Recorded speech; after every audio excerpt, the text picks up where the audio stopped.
Hi, in today's tutorial I'm going to show you how to turn on the dark mode on YouTube application.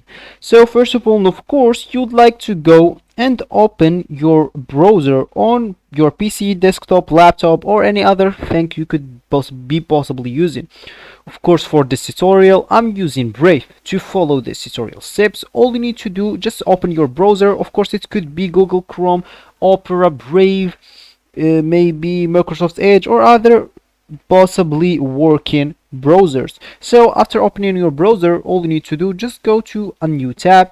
So for me, I already have this tab. Then go to the URL and type youtube.com.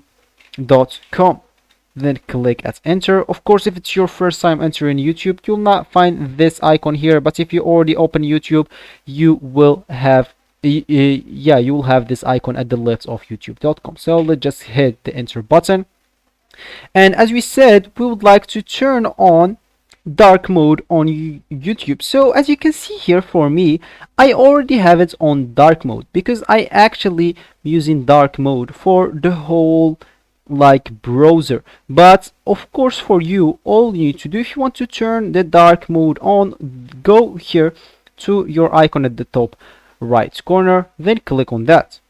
Of course, here if you scroll down a bit, you'll have here appearance. Just go and click on that, and as you can see here, so here you'll have three options. We have use this device theme, dark theme, and light theme. So if I click on light theme, as you can see, it will reload and it will here appear at light theme. Of course, if you want to turn on the dark mode, all you need to do, go and click at appearance again and click at that dark theme, and as you can see here, you will be good to go. So that's all actually for the video. I hope you like it. Thanks for watching and goodbye.